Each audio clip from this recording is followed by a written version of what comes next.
Y así es, chavitos, brothers y brothercitas, ahorita está que arde todo esto de Epstein, lo de los files, lo de que si van a meter a la cárcel a alguno de los co-conspiradores de Epstein, si van a dar a conocer el nombre de las víctimas que se volvieron también traficantes y que hicieron cosas terribles con Epstein.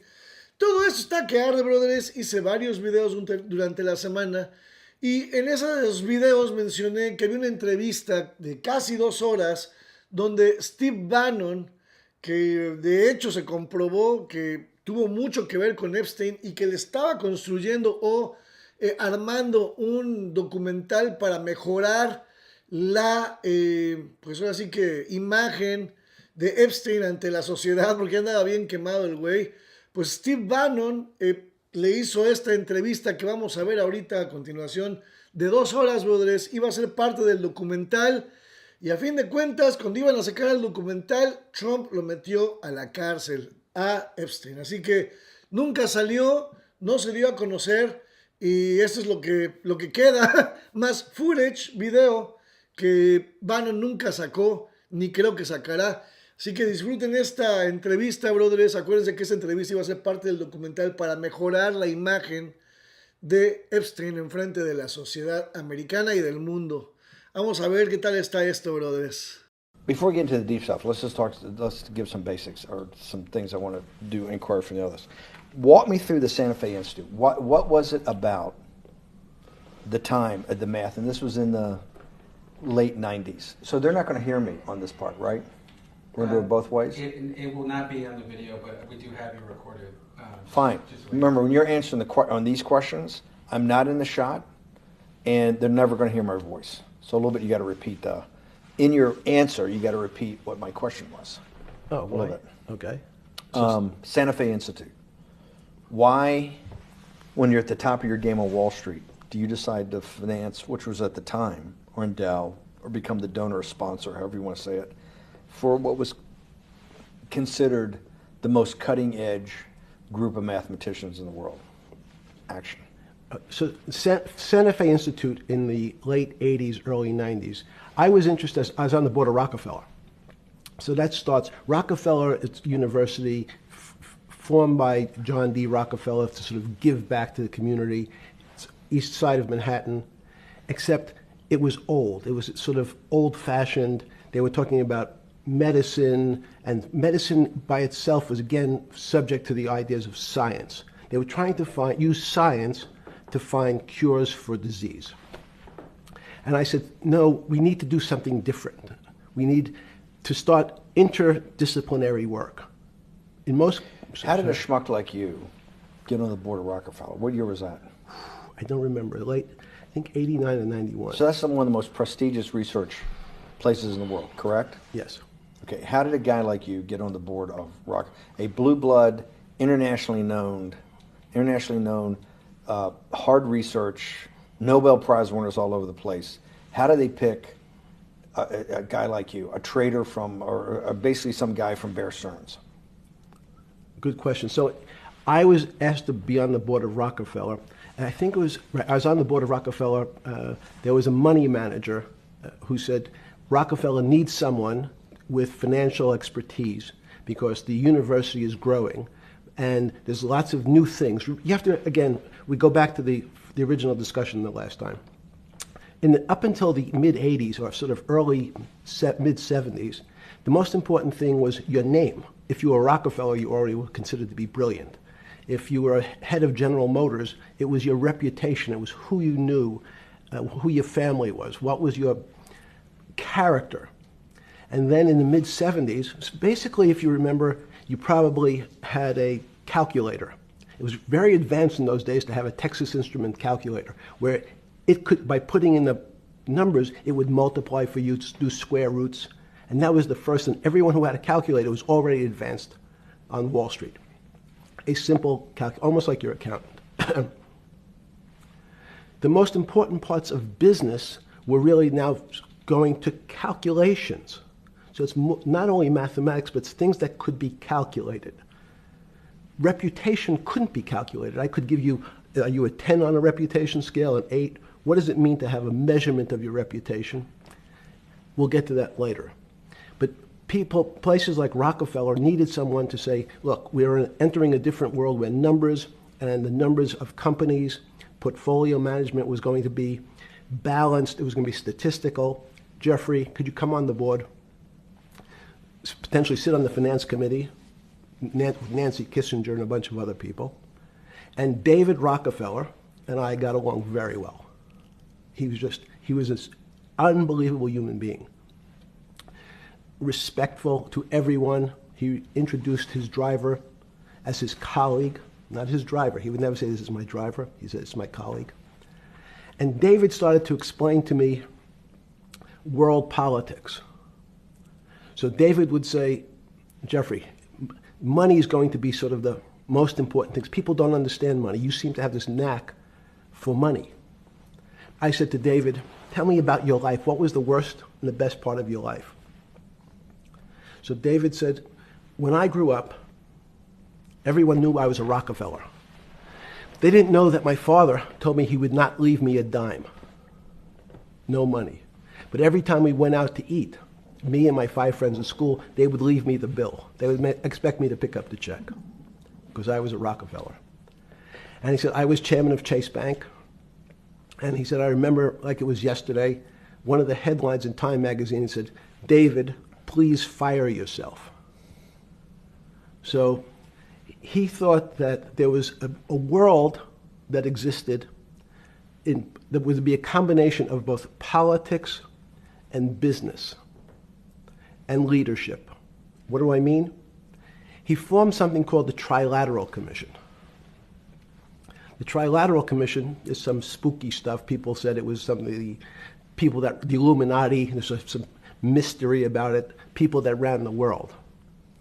It was politicians, but David said most countries, the politicians get elected for 4 years or 8 years, separate from the royal families in England or in the Middle East. Someone's there for 4 years and then they're not there anymore. The most important people to have stability and consistency would be businessmen. So he formed this Trilateral Commission of businessmen and politicians from 3 major continents. So it was the North Americans, the Europeans, and the Asians. So he said to me, would you like to be on the Trilateral Commission? Now, I was 30 years old, 32 years old. I said, great. And he said, well, you have to fill out this application so they have your bio. And I looked at the list of people, and it was Bill Clinton, former president of the United States, Paul Volcker, every great leader in America, the Asians, the Japanese, and with a very long description of their history. And they asked me to fill in what I would like to have written. And I wrote Jeffrey Epstein, comma, just a good kid, which I thought was funny, nobody else did. So in answer to your question, at that time I recognized around the world that monies and currencies were not really well understood. But again, it was only numbers. So numbers, and I'll get to the fact that it was bad thinking. Numbers are very good. Are most people that you meet, even on a Trilateral Commission, when you meet most people, do you find most leaders financially illiterate, economically illiterate? Most political leaders don't come out of a background of finance. Most political leaders come out of a background of being popular. So in some of the countries, in some of the African countries, for example, they might have been a military person. They were a general. In some of the African countries, they might have been a disc jockey. Or in our country, they would have been an actor. The knowledge of money they don't have expertise, they have no degrees in finance. And this is one of the major problems. Their expertise, if they have any financial knowledge, is of their own checking account or bank account and filling in their own taxes. So many world leaders who don't really have a financial underpinning make fundamental errors when it comes to money on a country or institutional level. Let me give you an example. If you, Mr. Bannon, If I said your assets increased last year, you'd say, that sounds pretty good. And I'd say, what does that mean to you? You'd say, well, I have more money. I guess I'm wealthier. I'd say, yes. And if your debt increased, would you feel wealthier or poorer? You'd say, well, I don't want to have increased debt. I don't like the idea of that sound, increased debt. Now, that and world leaders understand when their assets go up, they feel better. However, institutions like banks, things that people don't really understand are financial underpinnings of banks. When I say your bank, Mr. Bannon, you have the Bannon Bank, you doubled your assets. Sounds good, but what does it really mean? It means people owe you more money. You don't have any more money. What? Yeah. A bank's assets are how much it is owed by other people. That's crazy. So if the bank goes from $2 billion of assets to $10 billion, it means people owe it an additional $8 billion, but their assets have gone up. So the terminology of assets and liabilities is different for banks. It's not natural. And what most people, and you ask questions about world leaders, there's many people, I think your old boss Mercer understood, there's a fundamental part of money which is called fractionalized banking. And fractionalized banking is something that finance people understand, and the people on the street, and when I say people on the street, that's where I was when I started on Wall Street, would find it impossible to believe. Impossible. Why? Bannon Bank, I give you $1, just one single dollar. In our system of banking, I would say, okay, Steve, I gave you $1. How much could you lend out to your friends? And your natural reaction would be probably something less than $1 because I want to keep something in my pocket. The way our system works is if you as a bank are holding my dollar, you can lend out an additional $8 or $9. No, it's impossible. I only have $1, Jeffrey.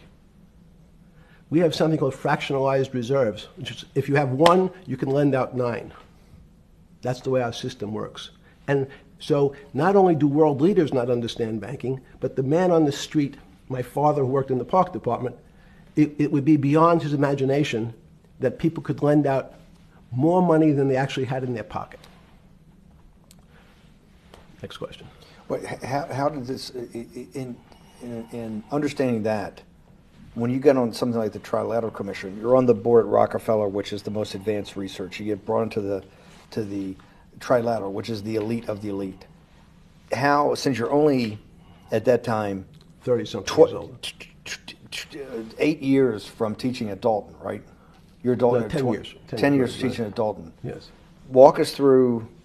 I mean, put us in the room. Walk me through exactly what it felt like. What it felt like being on the board at Rockefeller. We got these Nobel laureates, and you're sitting there making decisions, and you start to meet these people at Rockefeller.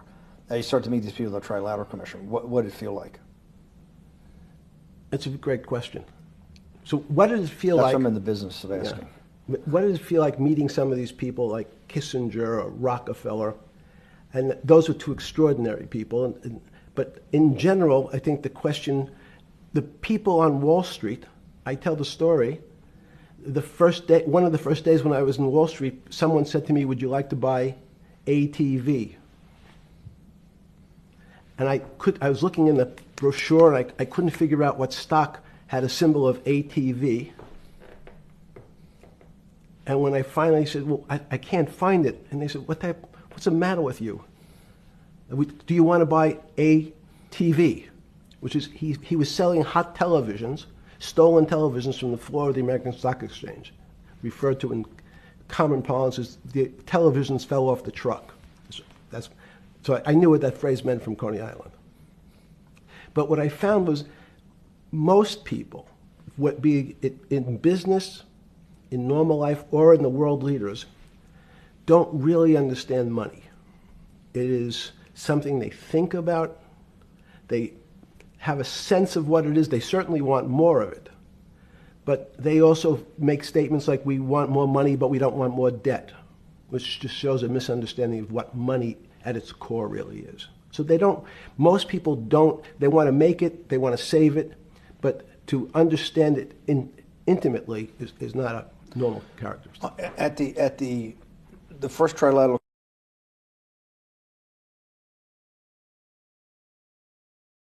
or something? Yeah, good. Just give me approximate. You joined the Trilateral Commission. I think it might be and we'll be able to show we'll pull down the chart of where your name was, but just give me roughly when it was. I think it could be 90. I don't remember. Okay. Let's say early 90s. Yes. When you got on the Trilateral Commission and had the first, do you remember where the first meeting was? It was in Tokyo. In Tokyo. In what hotel? I would like to say the Hilton, but it's probably not. And it's a 3-day, 4-day? Give me some 3-day event. And walk me through the whole thing. Speeches. It starts with a dinner. Just walk me through it. It was boring. You couldn't possibly think it was boring. It's bullshit. It was boring. You had to be stars in your eyes. No. Did you fly over privately? Yes, but it wasn't my plane. So it didn't count? No. You fly over. Yes. And it was who were the first, like when you first met those leaders, you had to be wowed. No. You're 10 years out of Coney Island. No, I'm not wowed by people of position. I'm wowed by people of great ideas. And I don't care if it's the bus driver. I don't care if it's the student I had who has teeth coming out. Well, these guys have to have great ideas. They're the leaders of the 3 great continents of the world: North America, Europe, and Japan. No, many of these world leaders become world leaders because they're popular and they were able to get votes, or they were able to convince people to vote for them. I learned later. Many of them were just good at what they did in terms of politics. Remember, world leaders are politicians in general. They're not scientists, they're not intellectuals, they're not great thinkers, they're great politicians. At the first Trilateral Commission meeting that you remember in Tokyo, sometime in the early 90s, do you remember what were the big issues of the day that they were talking about, and what did you think about it?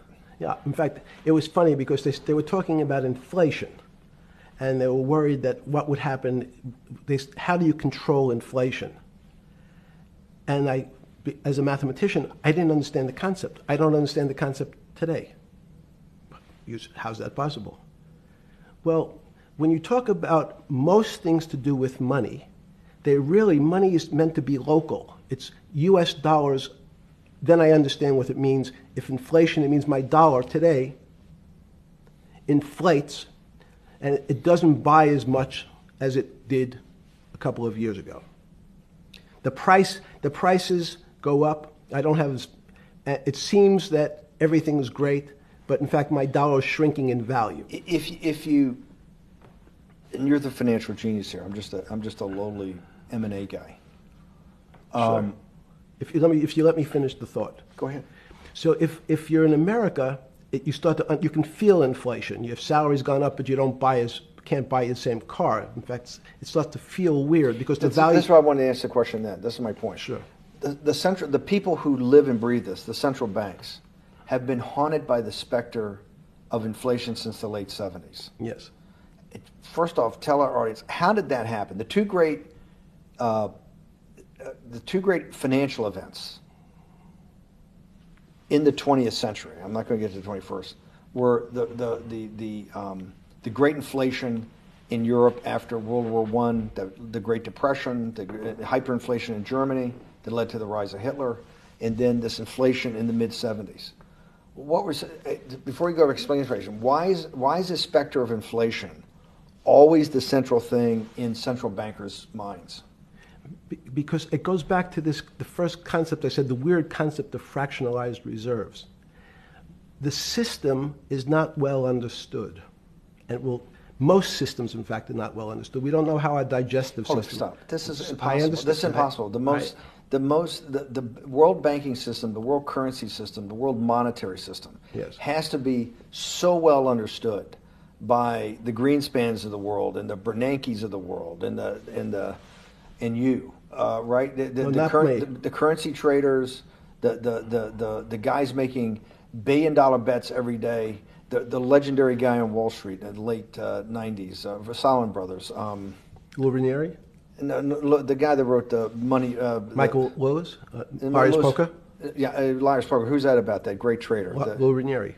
No, it wasn't the guy that ran the desk. That eventually ran the hedge fund that went long-term capital. Ah, yes, I don't remember. Who's the guy? I want to say, I don't remember. Yeah. I'm sorry. Lou Ranieri is big, but Yes. those guys have to understand the system perfectly. No, they don't understand the system. They understand the local part of the system. So, for example, why is not only inflation, most bankers are terrified if the public understood that the bank really doesn't have their money at any one time. It's one of the things during the Depression, there were runs on the bank. The reason the banks don't keep much money in the actual bank is they assume that not everyone's going to want their money on the same day. So it's not really the fear of inflation. The fear is a run on the bank. Everybody wants to take out something that doesn't really exist. Inflation is tied to interest rates. It's a more complicated example. But when your money doesn't buy the same amount of product this year than it did last year, if it buys less and less, like it happened, you use the term hyperinflation. There's certain countries that are not managed well, like in Africa at the current, a $100 billion bill in Zimbabwe is worth 1 American cent. That's the perfect example of hyperinflation. It goes up, it doubles every day. So people are afraid that their value in the system starts to break down. But so if I said to you, does your doctor understand your body system? You'd say, well, I hope so, because I want him to keep me healthy. But you could have a kidney infection, you could have a heart attack, you could have a broken knee. There's lots of pieces of this system. And in fact, when you ask the question, very few doctors understand your entire body. There's a specialist for your knee, there's a specialist for your polynoidal cyst, there's a specialist for your head, and now we have specialists in different areas. So and I'm going to get to your first question about Santa Fe Institute. The world economy and your body are both comprised of little systems interacting with each other and making one big system. This is what's stunning for all the little guys out there, the populist movement, the little guys that haven't had a pay raise in 30 years. They think that these elites, have everything. The guys in the room making the decisions, the party at Davos guys. You're sitting there, and you don't think many people today really understand the complexity and really all the moving pieces and how they interconnect to the world's financial system. No, not only don't they understand the complexity, and that goes back to Santa Fe Institute was an attempt of trying to see if there was a way to mathematize, formularize, or algorithmically understand what the term complexity means. That goes back to the original question. Complex systems are complex by definition. But there's not necessarily, it's not one level of complexity. We might say, well, our fingers are complex, the movements, the muscles of our hands, but it's not as complex as the blood system.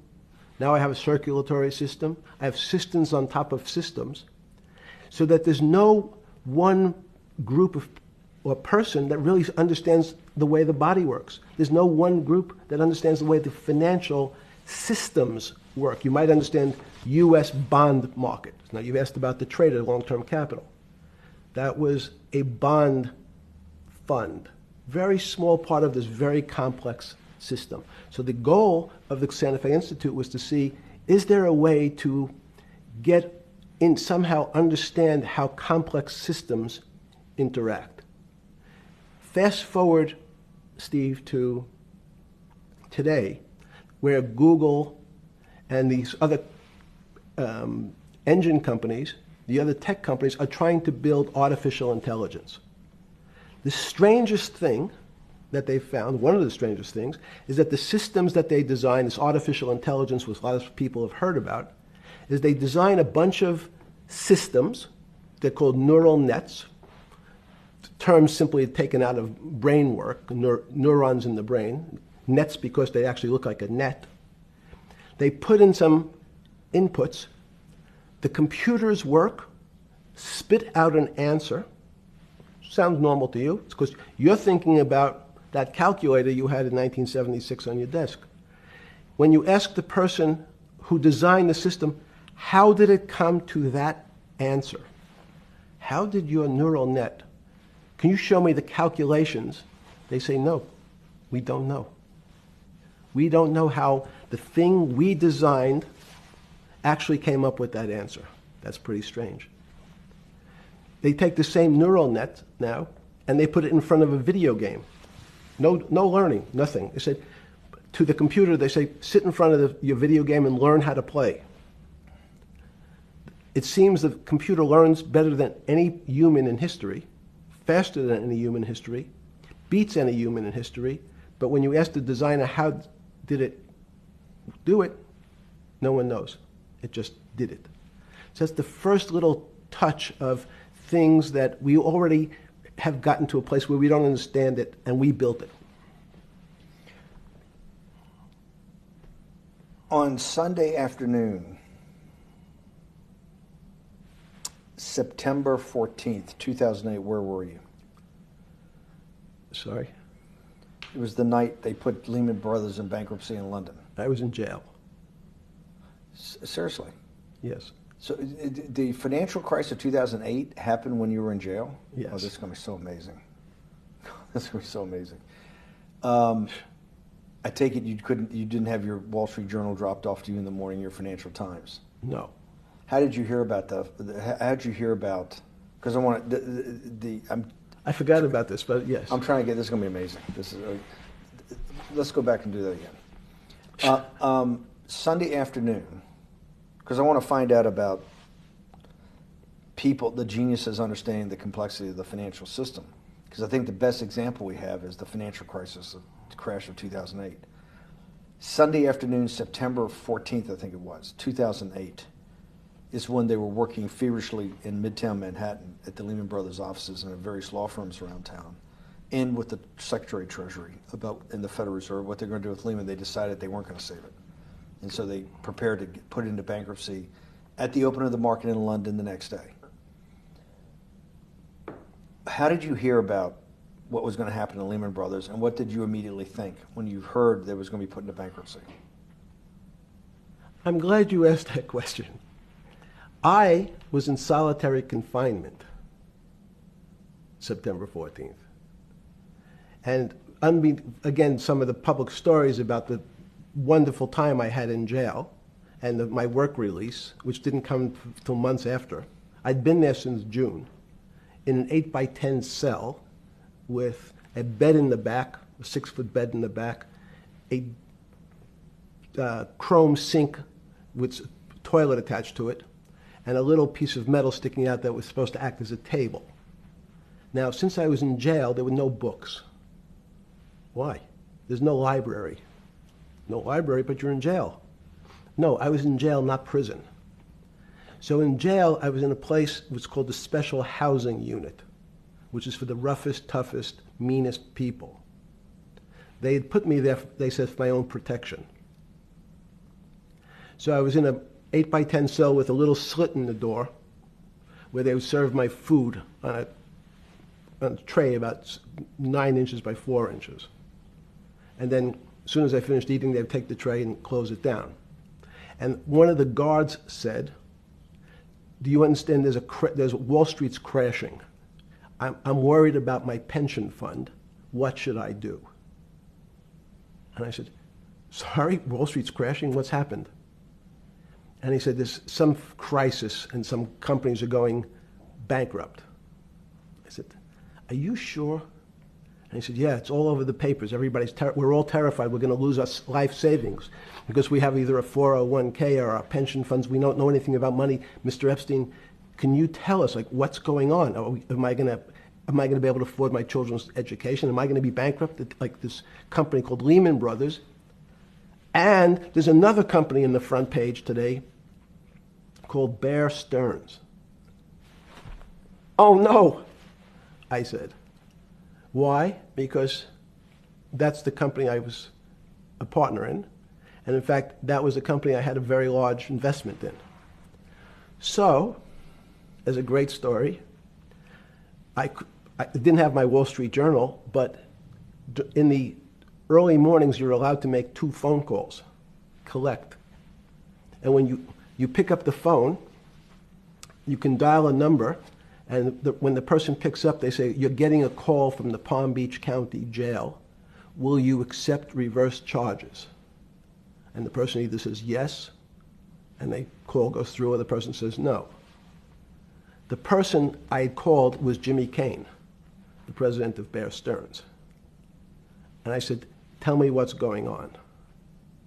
And so that my knowledge of the financial crisis happened with Jimmy, who was at the center of the storm, telling me about what Lehman had gone under, and they were trying to figure out a way, should they bail out Bear Stearns? Did it strike you at the time of the mess you had made of your life to be in a situation that you're one of the greatest financial minds in the world, looked at by world leaders and asked their, your thinking by the most prominent and important people in the world, and here you are in solitary confinement. You got to make a collect call to somebody. Did it strike you at the time how all the threads of your life had come together and put you in a position, or you had put yourself in that position? No. So it never struck you when you had to make one of your 50% of your collect calls that day, you call the president or the head of the CEO of Bear Stearns. The biggest financial event in your life is taking place, of which one, every important person in the world would be seeking your opinion. Number 2 would be a once-in-a-lifetime opportunity to apply your craft. Number 3, it would be a once-in-a-lifetime opportunity to make money if you were smart, and obviously you're smart. You're telling me here, truthfully, that it never hit you at all of how you had ended up in a place where you had to make a collect phone call from a jail cell that was 6x9 with a steel bed and your food being passed in through a slot. The question you want to ask is, who was the other call to? Okay. Who was the other call to? The other call was to my friend at J.P. Morgan, who was then, I didn't know it at the time, trying to buy Bear Stearns. So at one point, I had 2 phones. It was difficult because they're afraid people are going to hang themselves with the phone cord. So they don't actually come together and they're pretty short. So I was actually going between 2 phones talking to Bear Stearns and J.P. Morgan at the same time. So I found it amusing. And it never struck you about how to end up in a situation like this? No, that would be probably means I would be too self-aware. You can't possibly expect me to believe this. I know. I don't believe it. You're telling me that during that day, you never had a moment. You sat there and go, what the fuck have I done with my life that I'm in a 6x9 jail cell when I should be on a trading desk, or I should be in my $250 million greatest townhouse in New York City, taking calls from the king of Saudi Arabia, the president of China, the head of Russia, the president of the United States, to save the world's population from a financial debacle. You honestly expect me to believe that never happened? You're suggesting I was sort of somewhat depressed, and how could this happen to me? I'm not saying depressed. I'm saying a moment of awareness of how could I get myself into this situation. No, I would just say how strange that this happens. It's strange. I'm wearing a jumpsuit and flip-flops. What color was the jumpsuit? Brown. Brown. Brown jumpsuit. Yes. I notice I don't see you in a lot of brown. No. Brown jumpsuit and flip-flops. Flip-flops, yes. With no access to books, no access to newspapers, no access to anything. You had lived on information. Except my Almond Joy bars. I had extra Almond Joy bars. Did you eat Almond Joy bars and things like that because you're afraid of what the cooks did to your food? Yes. Is that because of that you were in for the crimes that you were in for? No, it was just in fact, I was... Is it because you're wealthy? Yes. How did you know that? Well, people would constantly come if I was passing by or have to go for my medical.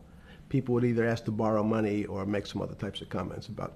In the beginning, what were the comments? At the beginning, what were the comments?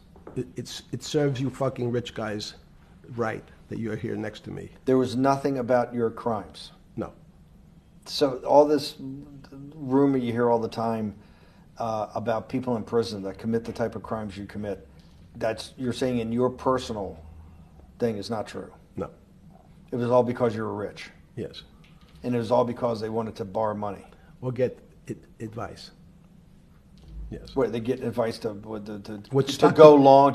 Yes. You're telling me is this time to buy? You're telling me in solitary confinement they're interested in going long. Yeah.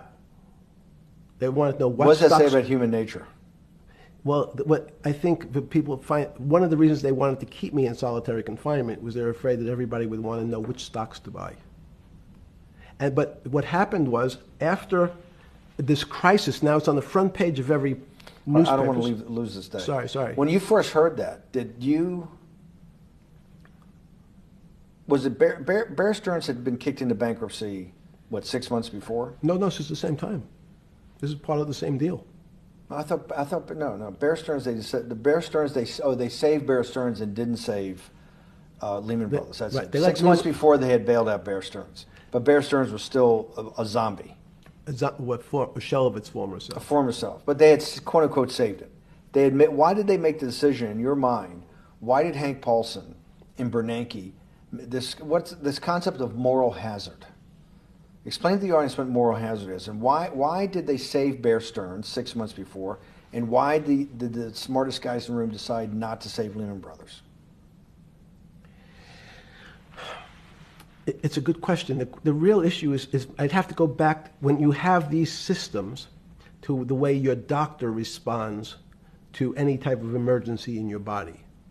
If they might decide to save your kidneys and let your gallbladder go, because the gallbladder is less important to your overall system. If at that time, even it's not that long ago, the boogeyman was when said, well, what really happened? Jeffrey, what really happened? What is this financial crisis? And, some of the progressives and the right wing blame it on the banks. It was the banks' fault. And it's the fault of this very esoteric, unknown concept of derivatives. It was really the derivatives that caused this financial crisis, because the derivatives got somehow out of control and in the Mickey Mouse. And that was the way you started your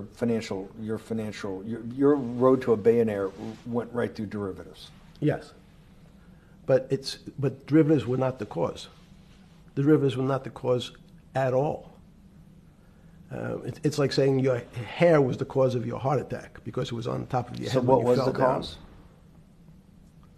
There isn't, let me say, there's no one specific cause. These are system collapses. So many times when they have to make your death certificate, when you say, well, what did he die from? They'll say heart failure. But if you say, what was the cause of his heart failure? Well, he had low blood pressure, his sugar was high, he was diabetic, he had all these other problems. But they say, no, we need a word on your death certificate. Did he die from brain damage? Did he die from heart failure? That's the financial crisis. Many people said, well, what caused it? They wrote, on its death certificate, derivatives. But derivatives are not a fundamental cause of anything. Was it Sunday or Monday? I take it was Monday morning when you made your two collect calls and you were talking to Bear Stearns on one hand and Morgan Stanley on the other. J.P. Morgan. That was Monday morning. Did you, Jeffrey, being one of the financial geniuses in the world, did you understand what Lehman Brothers is going into bankruptcy, the domino effect, that by Thursday the financial system would be under such extremis that if it didn't have $1 trillion cash infusion in the United States, it might collapse? Did you know that at the time? Did you view that at the time? Yes. You did? Yeah. Why? again, I don't want to bore you or the audience with the idea of it's a medical procedure, but you had system failures. So you'd recognize that if I said to you, did you realize when your father was on the ground and he was clutching his chest and he couldn't breathe, it was a bad situation, he could die. That's how I saw it. Did you immediately think about the commercial paper market? I mean, the mechanical triggers that actually you had to blow through these circuit boards. Did you know the circuits? Did you understand the circuits, or did you have a concept of the circuits that were going to get blown through? Yes, but only because of an analogy to a body. And in fact, from my telephones against the wall with my little metal wires, because the next day I talked to another person in Washington about the issues of what I thought was happening, and I made the same discussion about the... They were at the Treasury Department? Yes. So in a 6x9 cell in... The phones were outside the cell. In Palm Beach County, California? West Palm Beach, Florida. West Palm Beach, Florida. This was your juice diet. West Palm Beach, Florida. West Palm Beach, Florida. West Palm Beach, Florida. You're making a call to Washington, D.C. to talk to some deputy secretary of Treasury. Someone in Treasury. Right. Someone in Treasury. Right.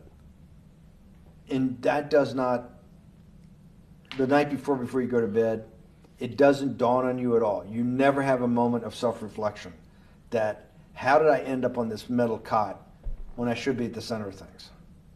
No, I had a telephone, so I've said, I can talk to, it makes no difference where I am, in fact. I'm still talking to the same person if I was at my home in Palm Beach. But I'm here in jail. Home in Palm Beach. I can dial my own phone. That's bullshit. No, but you can also make 1,000 phone calls. Here you got to make one, and he's got to take. Think how much better that was. I had to decide who was the right person to call. That was unusual for me, because I would have called 20 people. And before. What was the advice you gave him? I said, you have a sick patient, and it's very much like a sick patient in the emergency room. You can't think about it like your car. People in normal walks of life think about money and things as a machine. And unfortunately, so if your car breaks, cars are always easy to fix. My jets, my cars, if it breaks, I know it can be fixed because it simply follows the same pattern. If this part breaks, you replace the part and the thing works again. People and the financial system are not machines. They can't be fixed the same way. You can't simply take out put some more juice into the commercial paper market, and that's like replacing the carburetor on the car. It's much more, I have a patient who can't breathe, has a stomach problem, can't see, looks bleeding at the same time. What do I do first? I have to think about it as a system. Where's the most logical place? What's the most dangerous place? If your heart stopped, we have to start your heart again. In the equivalent to the money market, why do I have to start your heart again? I need to get your blood flowing. If your blood stops, you're dead. If liquidity, which is the equivalent of blood in the financial system, dries up. Once liquidity is basically cash, putting cash into the system. Forget about what it is. Okay. Liquidity is liquidity. It allows the system, it's the blood of the system. You need to pump blood hard into the body of the economy to keep it flowing. And if you're, especially when you're worried about someone dying, you're not going to be worried about the niceties of, well, you got the shirt dirty and there was some damage. Pump in that blood, keep that heart pumping. When you talked to the person in Treasury on Tuesday the 16th, did you get a feeling as you were sitting in your 6x9 jail cell in West Palm Beach, Florida, that they were on top of things? No, you can't. It's impossible to be on top of things. There's no such thing.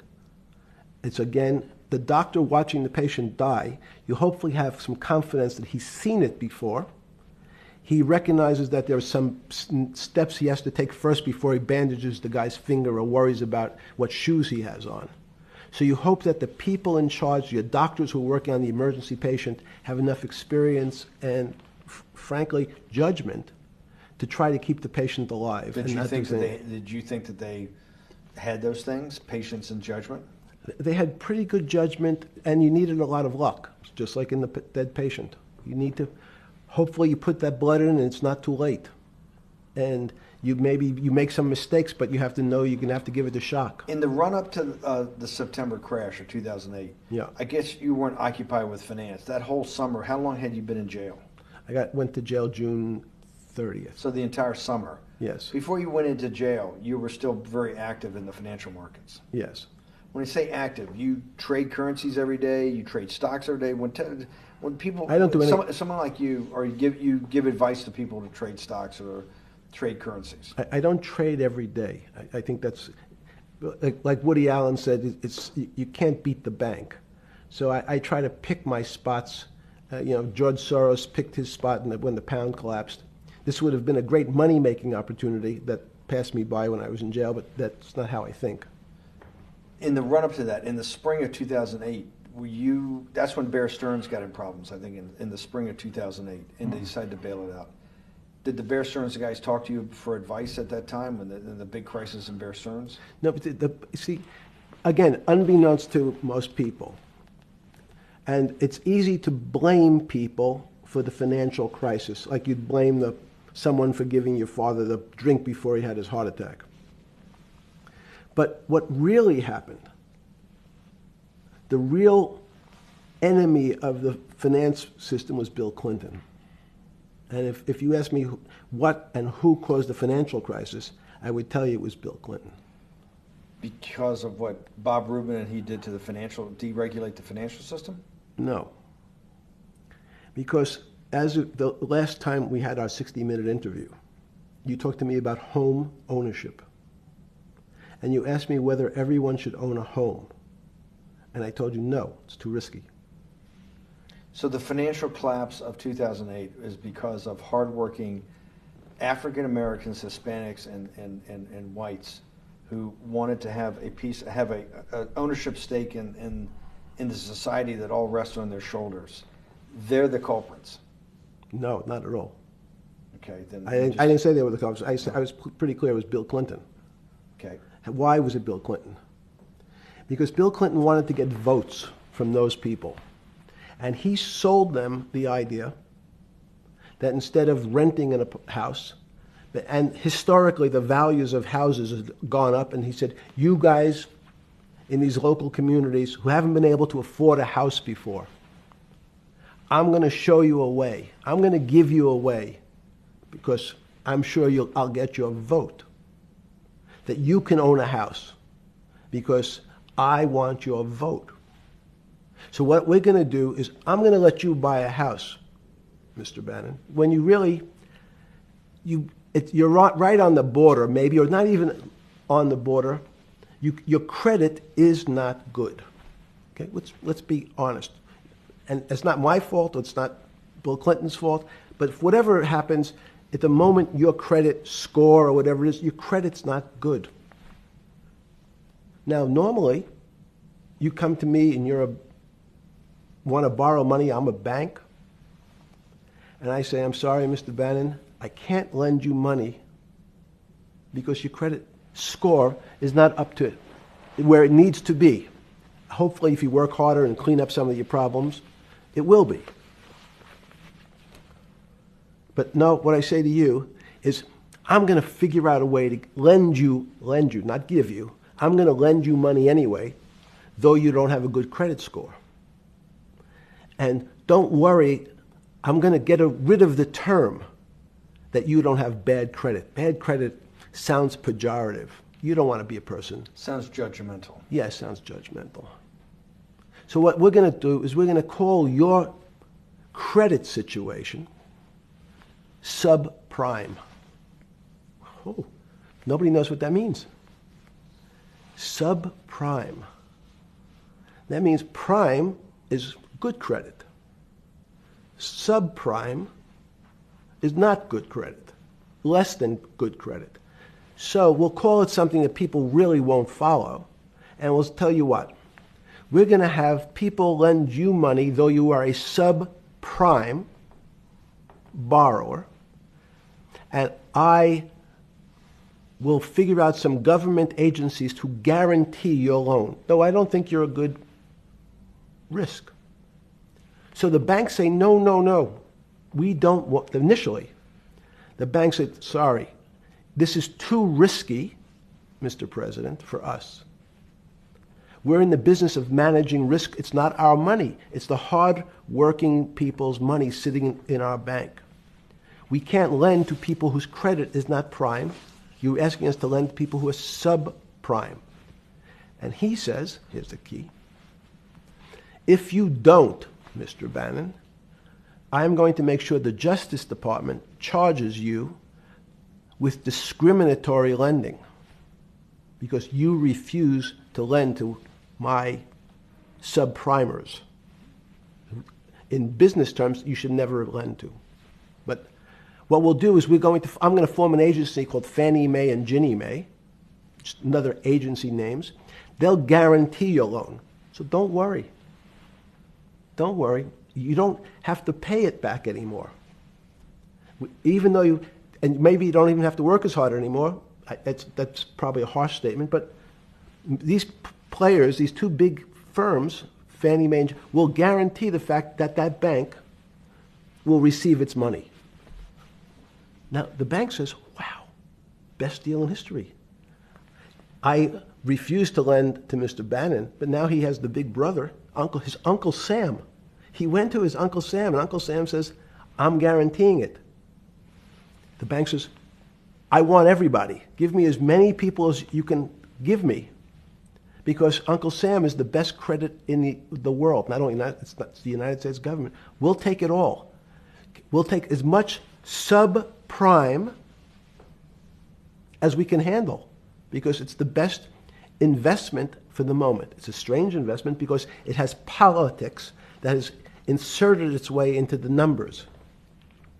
Politics doesn't belong in the markets. But now we're going to have, I want the votes. We'll make guarantees that you who can't get a house normally will be able to get a house from the bank.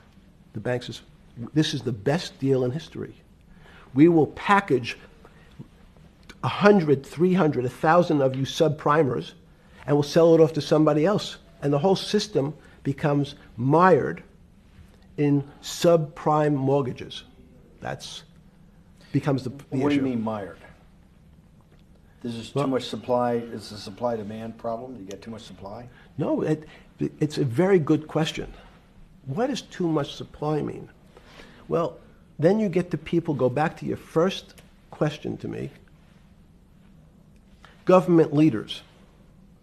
Government leaders know if they're good, and they can do mathematics, they can balance their checkbooks. So certain people in Congress said, well, how do you value these subprime mortgages? The banks say, we've been valuing them the same way we've always valued them for the past 20 years. The accounting firms, there's something in this country called GAAP accounting, which is a standard type of accounting. And we account for them the same way we've always accounted for them. If we paid $1,000 for your mortgage last night, when we put it on our books today, we're going to say its value is $1,000. It makes sense. I paid for it what's its value?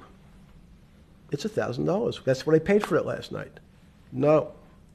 The Congress people said, that's not really a good answer, you know. That doesn't give us confidence that you know what you're doing. Because what happens if you have to sell it tomorrow morning? Something's happened and you have to sell it. Remember, there's kinds of stress tests. Would you be able to value it at what you paid for it the day before? And Wall Street says, that's not the way you can think about this. This is crazy. We always value things at the cost from the day before. And they changed the accounting method.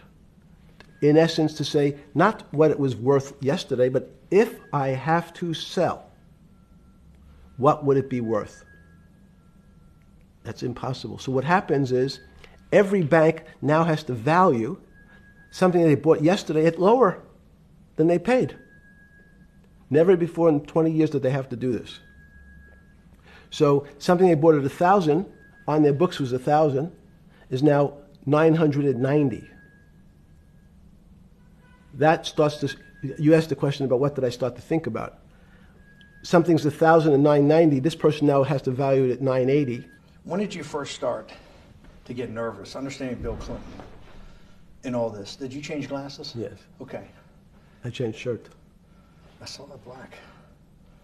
Are you okay with the? Yeah, great. I think we're gonna have all kinds of changes. I'm experimenting. Yeah. Okay. When did you get a feeling? Did you ever anticipate before it happened something like 2008 could happen? No. How could that be? Because it's the word I can beat it to death. Is that it's very much like would I anticipate I'll have a heart attack tomorrow? Unlikely. Was 2008 a heart attack or a stroke? Debilitating. It's a better. I don't. It was both. But why was it both? Because in fact, as I said, the blood was getting dried up in the system, and the head, which is sort of the central bank, wasn't working. So to some extent, it was a combination. It was a crisis. Did you see that building up over time?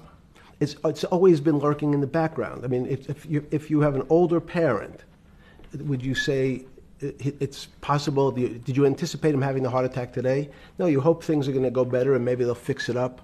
The system was getting too complex, and it wasn't based on derivatives, because what people keep forgetting, and as I was just explaining, Wall Street and in many professions, including Wall Street makes it sound complicated.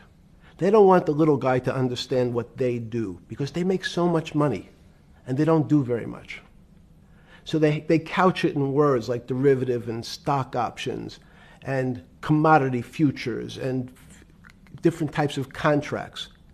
It's all everyone is capable of understanding it. It is not complicated.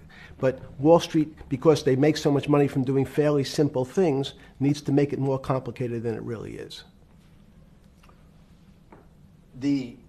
We had a very big recession in the early 90s based upon real estate and Japan basically imploding. Let's again, okay. You had a recession in the 90s. I don't know what it's based upon. It's always interesting to look back and say, separate from there's certain triggers, like in the 70s there was a... What do you think it was based upon, the 90s downturn? It's clearly there was a huge downturn. No, I know there was a downturn. That's what I know for sure. That's a fact.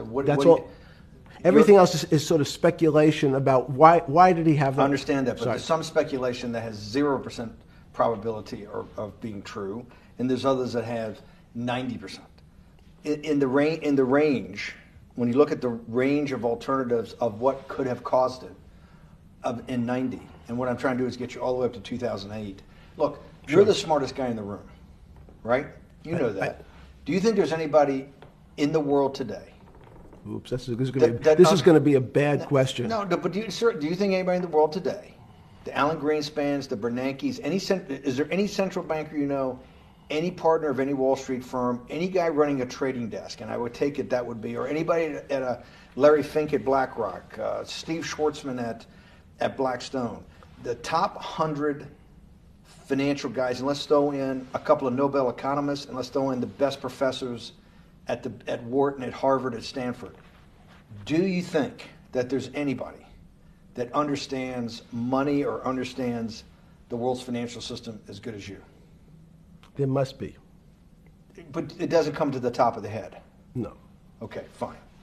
Now that I've gotten that, let's go back to 1990. In that arc from the fall of the Berlin Wall to 2008. Good.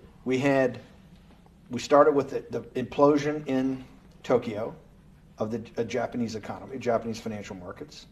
We had the huge run-up in internet stocks, right? We had the implosion of that in 2000. The bankruptcy of Drexel Burnham in 90. Mm-hmm. Implosion of Japan, huge run-up in equity markets for the internet, implosion of the internet in 2000, 10 years later roughly. Mm-hmm. And then this run-up through the Iraq War and all that, the run-up to 2008. Every 10 years, it seems like, we're in some sort of 10 years before the 1990s was the 70s. You sound like an astrologer. Okay. and not a I'm financial just, person. you're supposed a mathematician. It just seems to me a pattern of every 10 years. That's misleading. That's exactly right. Because people like to see patterns. People like to see patterns where there are none. So a pattern of a financial crisis every 10 years is just in my mind. Yes.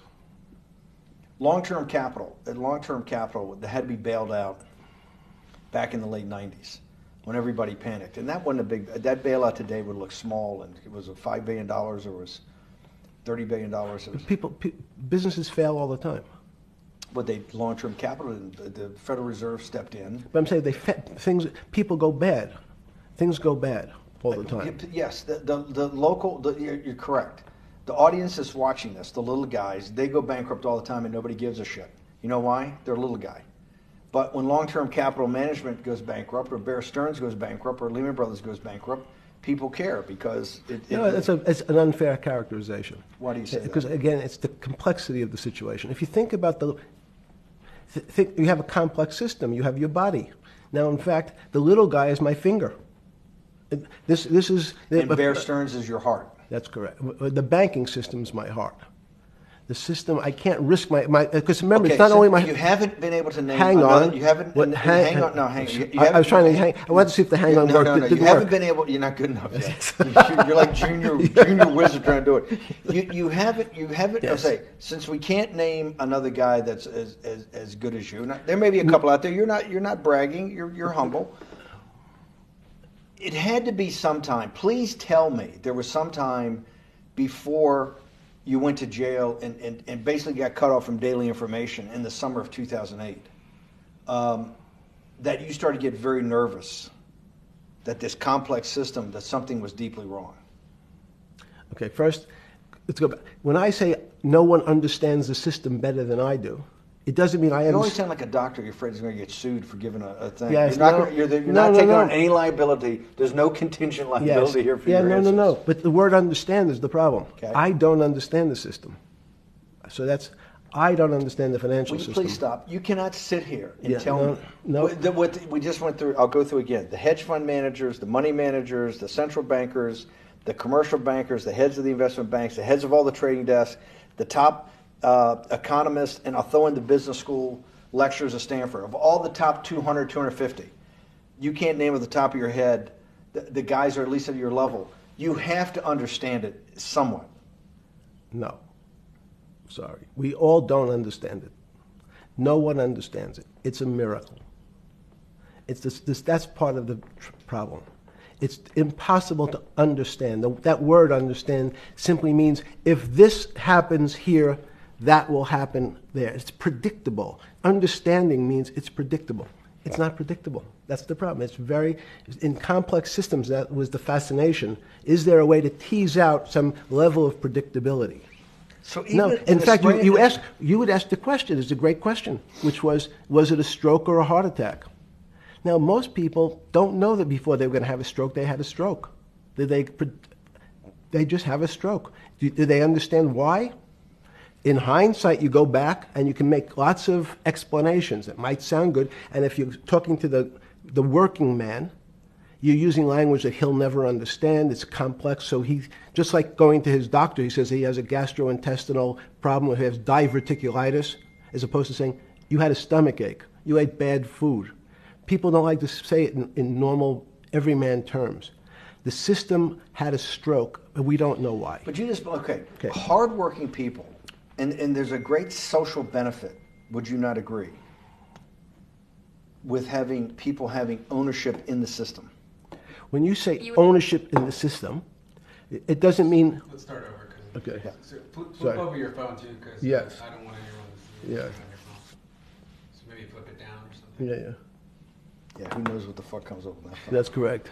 We don't want to send you... KSA. I can't not believe I've got the magic moment when you're in fucking prison or jail, wherever the fuck it is. It's in crazy. Solitary. Now, there's a funny part to that we missed, which is said... go ahead, tell it. The funny part is what you asked me... Is there anything funnier than that? No. For black humor, I don't make any black comments, sorry. You asked me what I was wearing. That's right, you're too wrapped up in the Me Too movement. Yes. So I was wearing a brown jumper and a brown pair of pants given to me by the jail with the word trustee on the back. Because you had qualified to be a trustee? Well, the funny part was it was spelled Trusty, so I wasn't really sure. I'd been a trustee in many different operations, but it was the first time it was actually printed on my back and spelled incorrectly. Probably had a higher level of being a trustee at that than you had at all the boards that you were trustees, right? Yes, right, because the trustee meant you get two devices to clean your toilet as opposed to one. Yeah, but it also meant that you had some sort of personal fiduciary own responsibility for oneself, right? In the jail? You mean? Well, that's what being a trustee is. That's where they give you two. Yes, you get two cleaners. I was a trustee in the jail because I was able to teach some of the kids to help them get their GED. So that's how they gave me a trustee job. There's no time. I got to go back to this because I'm like a dog with a bone in this thing. Yes. You can't. There's something deeply fucked up with you. At least something. Well, we know there are things deeply fucked up with this. You will get through in this film, Right. But you cannot possibly sit there knowing that you came from nowhere, knowing that you went to the very top of what is considered outside of science and maybe physics, the thing people most admire because it's like alchemy, understanding high finance. To sit there in what will be the defining financial crisis of our time, like Black Friday or Black Yes. Monday, whatever it was in the Great Depression, and be there at that exact moment, triggered in part by a firm that you used to be a partner in and knew intimately well, and it created much of your initial net worth because of, and know that you couldn't, someone who lives on a phone, right? Yes. Because you do live on a phone, right? Correct. You had to collect calls. You cannot tell me sometime during that day you did not have that conversation with yourself of how the fuck did I do this to myself to put myself in West Palm Beach in a 6x9 cell with a metal fucking bed with a brown shirt that said trustee spelled wrong. So did I find it amazing that I was there? That's a Not better- amazing, and I don't want to say it's not funny. Oh, I thought I wasn't funny. Right. But Not amazing. it was incredible. Incredible in what way? This- Incredible, like how do I do this to myself? No. It's as incredible as me sitting here in this house. They're both just two sides of the coin. That's how I think about it. That my life today is incredible. Do you consider yourself a stoic? No. I consider myself a hermit. Stoics are not very happy. Being a hermit then, being in that 6x9 cell, being in the cell qua the cell was not the problem, right? Correct. What was the problem? Eating the almond joy bars. Because you couldn't eat the food. No, right. But remember, my life is. Did that ever strike you that I can't eat the food because somebody might have done something to it? I gotta live off an almond joy bar, one a day or two a day or whatever. How many ever sneak in a day? No sneaking in. Your one almond joy bar, it did not hit you at some time? How the fuck did I do this? No. Let's go back to the spring of 2008. Were you so wrapped up in your personal issues at the time you were not spending enough time on the financial markets, or were you deeply involved in the financial markets like you normally were? No, I was involved. So we're saying that the smartest guy in the room didn't see it coming. No, of course The not. bankruptcy of Bear Stearns, you just thought was a Bear Stearns problem. You didn't see it as systemic. I know you keep harping on it, but it's not. Because you're a mathematician and understands systems. It Seems that anybody that understands that they had a systemic problem, you at least be the first on the early search radar. If you're not going to see it, then I'm really afraid, because that means that I always assume there's at least a set of guys out there that have some sort of sense that something's not right. Imagine the guy who has a stroke or had the heart attack. When you ask him, did you feel funny the day before? He's going to tell you, yeah, I didn't feel right. Something was off. I didn't feel right. I had my stomach was right. I felt a little dizzy. I felt a little weak. But if you asked him the day before, do you think you're going to have a heart attack tomorrow? He'd say, no, I just feel a little weak. I'm a little dizzy. My stomach hurts. So these systems, and that's the issue of complexity. What complexity says is that, in fact, everything seems to go along, and people have seen it. One of the great examples of complex systems is sand dunes. In fact, the sand keeps building up. People have seen some, and all of a sudden, one more sand drop, and all the sand starts running down the hills. That's the way I see the financial markets. Well, you funded Santa Fe in the early 90s or late 80s? I believe it was early 90s. I can get back to you. But early 90s, Santa Fe was funded for the study of complexity theory. It was studied math. So let's back up. So why did I buy a ranch in New Mexico in 1993? So that gives you some sense. So I would have funded it in 1990. Los Alamos, which was the high energy lab up in New Mexico, was losing all its scientists. And Los Alamos, it was where Oppenheimer and where a lot of the nuclear weapons program, the bomb. That's where the Manhattan Project. Manhattan Project was Yes, as Los Alamos, and you bought your property out in New Mexico to be near that? Yes, because the scientists were going to be, they cut the funding for high energy physics. But the people who worked in Los Alamos would still be in the Santa Fe area. They cut that because this was the Cold War dividend, right? I don't remember exactly why. It was because, again, people thought that physics and high energy physics really wasn't that important. Because that was about nuclear weapons. No, it was because they decided, which may be not right. This was the same time that Murray Gell-Mann came up with the term quark, Q-U-A-R-K. He picked it out of an old poem, the word quark. But it was mysterious. So they were starting to understand in the 90s that our world of the physics world, there was things that were just unexplainable. They called it strange things. You gave it a name. You gave it some characteristics. You called it had charm. It was one of the terms. It had a charm. It had a flavor. It had a color. But no one, Mr. Bannon, understood what it was. Just like the financial system. And you wanted to investigate that? I wanted to see if we could build tools so others smarter than me could help investigate it. And that was the beginning of your concept of the Santa Fe Institute? Yes.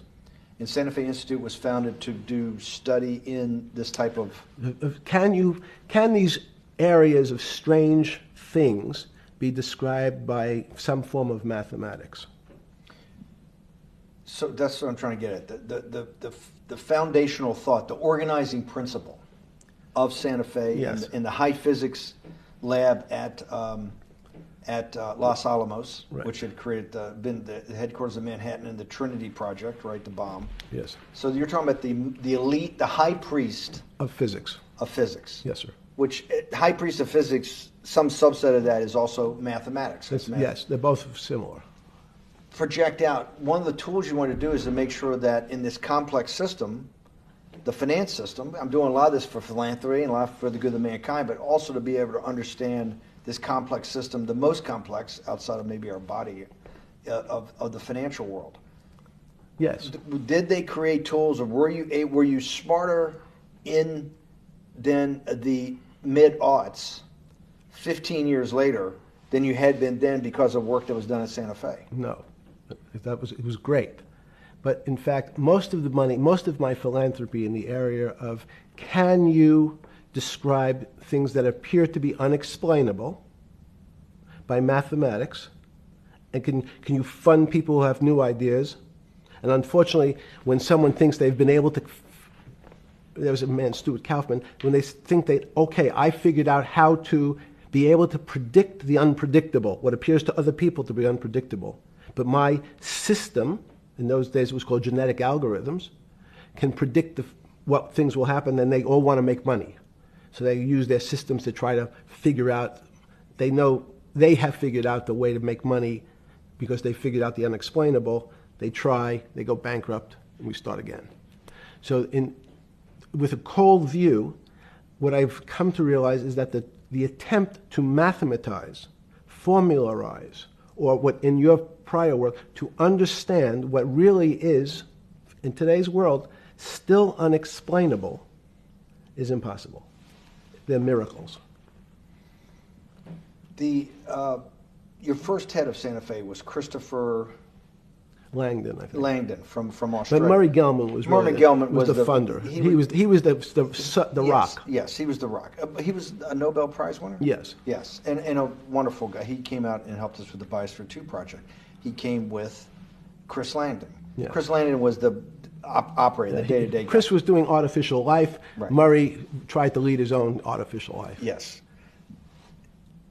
When Chris came to Biosphere 2 for the first big conference we had in 1994, he was one of the most impressive guys there among all the world's elite. Kew Gardens, the Lawrence Livermore Lab, the labs at Sandia, all the major universities, Lamont Doherty, all the big Earth observatories, Woods Hole. What set Langdon apart, I thought, and the reason I invited Santa Fe to be part of it, was Langdon actually made a presentation that everything, and he was making this to scientists, a lot of marine biologists, a lot of people that were just beginning, Wally Broker and people who were just beginning the study of climate change, at that time called global warming, that he made this compelling presentation that everything's really mathematics. Yes. It's all just back to math. And you have to, all these experiments you do, you're not, one of the reasons they're not considered by the high priest in physics as being real experiments is that they don't have a mathematical basis to it, and everything has a mathematical basis to it. Langdon seemed like a radical visionary. What happened to that concept? You go back 350 years. So you have Isaac Newton, you have Leibniz. From move forward, you have people like Heisenberg and Gödel, and what every one of those mathematicians and philosophers came to understand is that there's numbers can describe certain things, approximate certain things.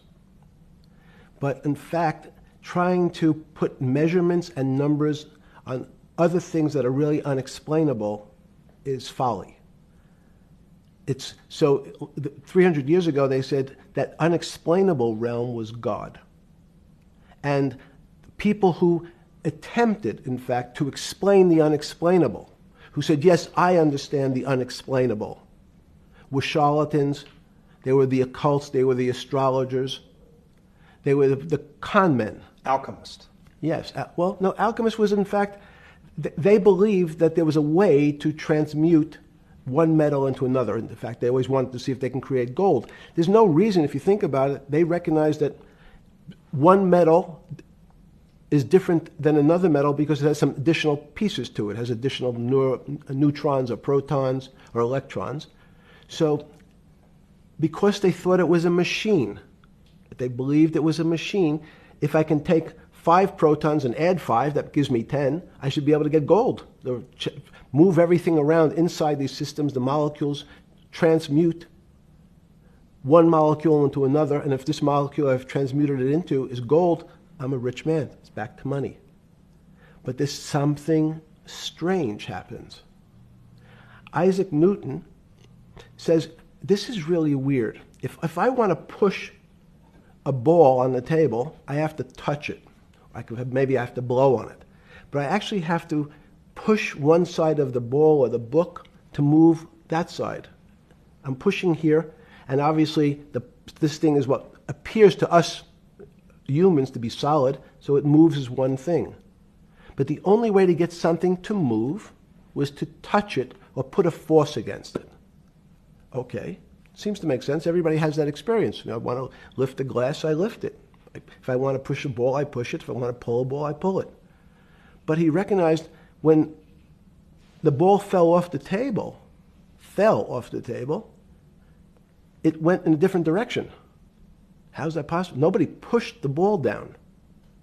And he said, this is crazy.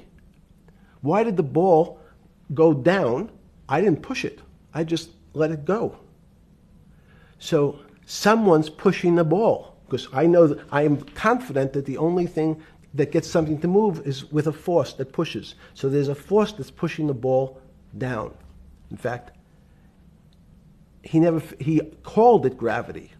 He measured how fast it was pulled. But never was able to explain why it happened. How is it? What is gravity? It's this. Everybody says, well, why did the ball fall to the ground? Because gravity took it. But what's gravity? That's, as Feynman would say, that's the name of the thing. We have no idea what it is.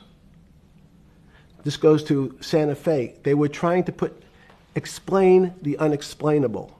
Can we measure, can we figure out a way to predict the stock markets using these types of chaos complexity? Before we get there, let's walk back through it. Let's go back to Newton. Sure. Pre-Newton and then Newton. What did Newton solve that for millennia up to Newton had not been solved? And then I want to go forward all the way to Santa Fe and what they were trying to solve. Let's start with just 2 or 3 of the basic guys, but let's go with Newton. What pre-Newton it was what, and then why is Newton such a genius? In such a in the, I think mathematically they told me one time, I've seen there's been 115 billion people roughly that have lived on the earth. And of that 115 billion, Newton. Are you sure that's a number? That sounds a lot very high. We only have 7 now.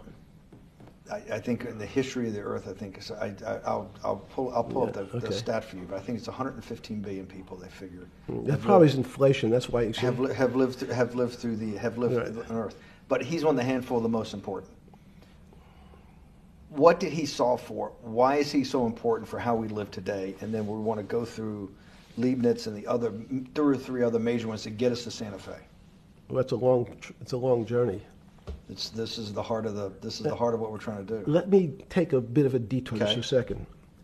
What if you went to high school and the last year in your high school, you took calculus. So Isaac Newton sort of invents calculus. Well, that sounds invents. Mathematicians to torture seniors in high school before they graduate. Yes, but obviously no. Yes, the answer is yes. Certain people could never do calculus. Why is that? Why is calculus so? Why is that the dividing line between, to me, people who can handle that and can go on to do certain things, and people just hit the wall, even if they know math? It seems to me that there's that calculus is the thing that changes. It bridges. That's because it's about the theory of change and the theory of how things change. It's a great question. But in fact, what calculus does is it's somewhat philosophical. That's why mathematics is Newton wasn't a mathematician, he was called a geometer. That's what they used to call themselves. They understood geometry and numbers. But there's an old conundrum where it says, during Pythagoras' days, Zeno's paradox it's called, where they said, well, if the wall is 2 feet away from me, and I take 1 step that's halfway to the wall, that'll be 1 foot away. And if I take another step that's half again, that'll be half a foot away, and then a quarter of a foot. I could walk forever but never touch the wall. Doesn't sound realistic, doesn't make any sense in our real lives of the physical. But what Newton understood is many problems were like that. Many things approached the wall, or in calculus, approached the limit, but never really reached it. So he said, it's okay, you don't have to reach it. We can do lots of the mathematics as if it was so close, it was almost there. And we could do lots of mathematics almost being at the limit. And this is really important, Steve, for today. Because most of the science up until today was things that are starting to approach the limit. You were taught in high school that if you had 1 divided by 0, if you remember your high school algebra, you were told, what's the answer to that? Is there an answer to 1 divided by 0?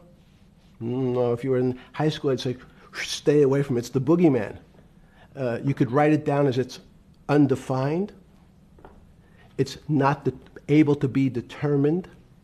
There's a bunch of things. But in fact, 1 divided by 0 is a strange things happen. It's a world of the strange.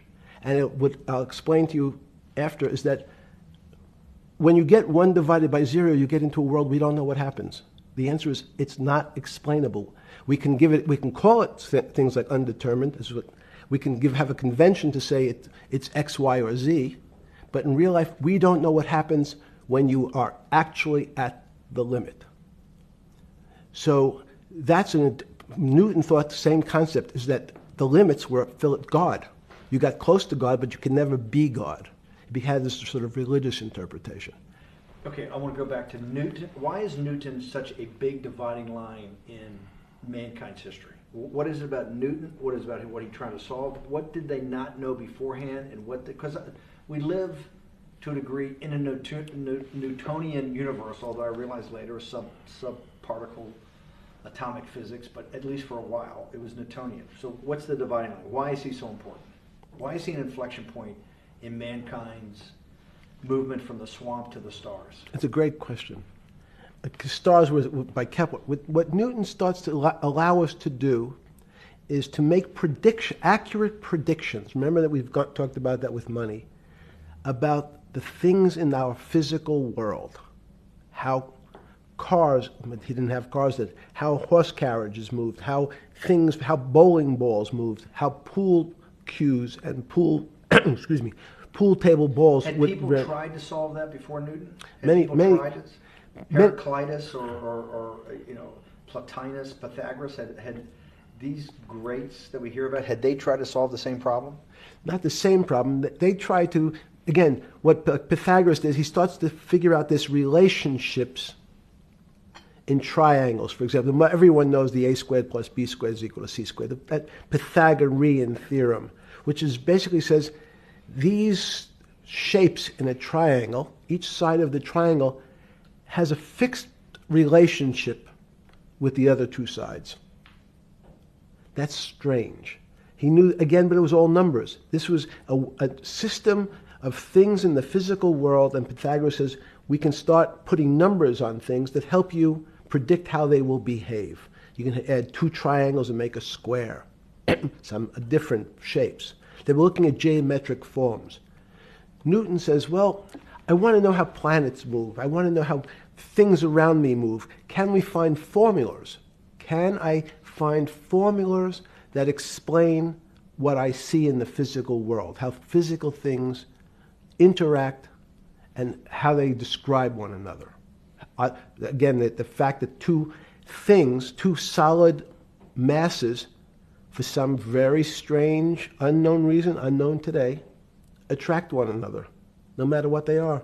People have seen the experiment. You hang two little metal balls from a string, and they move towards each other. In fact, they move towards each other was very specific. So when you drop the ball to the floor of this room, Newton says, in fact, the room came up a bit to meet the ball. The room moved. It's imperceptible. You can't really perceive that motion, but they attracted each other with certain ratios. So he started to be able to measure things in the physical world. And that was great advances. It also, you wanted to move very quickly. Unfortunately, most people, especially in the 20th century, 19th century, said, well, like Newton, let's measure everything. Let's measure people's behavior. Let's measure their psychology. Let's measure their health. You go to we could have my blood test. Let's measure everything. We measure Wall Street. Their voting habits. Measure. Can we put a number on how much I care for my wife? Can I put a number on how I feel? And we tried, unfortunately, we try to mathematize the finer things in life, and then recognize that there's things that unfortunately just fall outside. Schrodinger wrote a very famous book about what is life. He was trying to figure out a way, can he describe the difference formulaically between things that are alive and things that are dead? The answer is no. The things that are alive in my world are miracles, not magic. Magic has a bad connotation, trying to hide things. You don't believe in the spirit or the soul? That's what animates people, is your spirit or your soul. That's No. Have you ever seen someone die? When they die, their spirit leaves. Their soul leaves, no question. So There's no question to you about no that. question. There's no question to you that there is some animating life force within us that leaves when you're dead. Yes, in fact, I refer to the soul. This obviously a certain the questions in the past, even Because during people would normally think you were soulless. So Thank you. But have you talk about you actually believe in it and have done some thinking about it is pretty shocking in its own right, isn't it? Well, again, mathematics, Leibniz thought. We know Newton was at Cambridge, and he was the head of the math department, right? He's a professor, essentially. Yes. But Leibniz, was Leibniz a German professor? Yes, but what Leibniz said is the soul is so strange because God took chemicals, which is simply the material, like tables, and he somehow made this material able to have a thought. How strange is that? Not only does it have a soul, but this some way it was put together that this material substance is able to think. So when you say to me, it's obvious to everyone that there's such a thing as a soul. Now, if you're part of the Charlatanville, you'll try to explain it to people. The soul I describe as the dark matter of the brain. Why is it dark matter? Because in high energy physics nowadays you hear terms of dark matter, dark energy. Again, terminology. It's a complicated term. Why is it dark matter? Because we can't see it. That's all. What do you mean you can't see it? Well, somehow we see something moving towards this area of darkness. Something, I can see this thing. This appears to me to be empty. It's just black. But I see it being drawn this way. So I say, well, I know if this were matter, that would follow that equation. If this was solid, it would explain the way this particle moves. But I can't see anything here. So I'll just call it dark matter. And I'll say, I don't know what it is, but it behaves as if there was something there. The soul is obvious to everyone that there's something different between things that are alive and things that are not alive. But we have no idea what it is. It's currently unexplainable. I believe we need an entirely different system of analysis to try to figure out. But Sorry. No. With Newton, with all his chemical studies and things he worked on the spiritual side, Leibniz had just talked about the soul, Schroeder talked about what is life. If a modern scientist or someone that you funded at MIT or at Harvard or one of these things talked in those types of terms, they would be considered to be a wingnut today, wouldn't they? They would not be on the path for tenure, right? Unless they were in the philosophy department.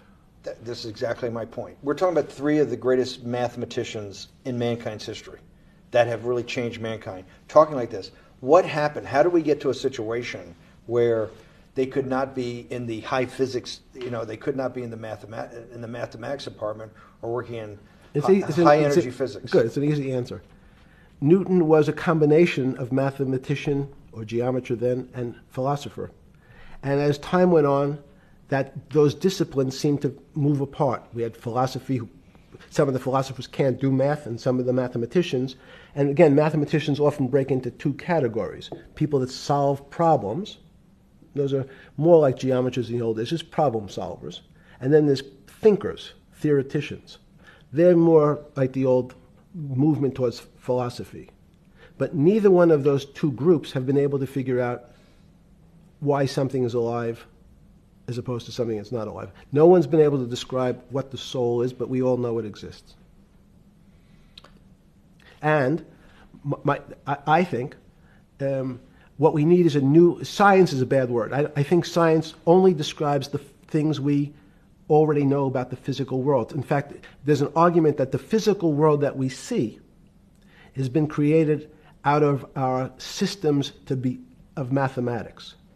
Mathematics, everyone knows mathematics describes the physical world much greater than it should, unless my view, the physical world really comes out of conscious beings that have mathematics. So they create it. This table appears to you and I to be solid. To a bat, because we have light that's bouncing off the table into our eyes, it appears solid. If instead of eyes that responded to wavelengths of visual light, our eyes responded to radio waves, the radio frequencies. It's not different. It's the same type of frequency as light, but different speeds. The table's invisible. We know that our phone works in this room. So the waves are coming through the windows. The waves are coming through the walls. So the walls are invisible to that type of radiation, that type of energy. The walls are, I can see them because my eyes, a physical system determines that the walls are there. You, with Murray Geldman, you founded, or were the original donor, and had the idea of Santa Fe Institute. In 10 or 15 years later, that effort to study the complexity of systems mathematically, yes, was essentially a total failure. Yes. A total failure. Total failure. Why is that? It's the failure of science because, in fact, if to some extent science doesn't describe romance. I don't know why I'm attracted to somebody. I don't know. People are attracted to each other, and everyone has the same feeling. They've seen someone walk in the room, and they say, "Oh, that person gives me a creepy feeling." Science has tried to describe. Science doesn't describe what creepy feelings means. They just know it's a creepy feeling. I think women, as I said the last time, have an intuitive sense. What is intuitive? They have intuition, they have feelings, and they're able to deal in the realm of things that men, especially men like myself, find unexplainable. Women have intuition, men see things a bit differently. Men want to measure everything. Women are not really that interested in measuring. In what you're saying in macro terms, you actually think science, mathematics, maybe ultimately technology, is moving to that more intuitive? I think science and math are old-fashioned. And unfortunately, people are still taught that they have to learn algebra in school and certain things in school, as opposed to learning to have an emotion. Is this what Larry Summers was trying to get at? Maybe he didn't say it perfectly enough, but what he was trying to get to in that system, the systems we study today, the way mathematics is either taught or understood, that women just haven't gotten up to the highest realms of engineering or physics or mathematics because of that. And you're actually implying that there's a either new branch of science, or we've hit an inflection point like in Newton that's going to go in Newton took mankind in a different direction because he was able to measure. Then you had subatomic, non-Newtonian physics later. Are you saying that you think there's another developing field that's coming up that may take us, I don't know how many decades to get our hands around, but that's what's evolving out of this? Yes. Yeah.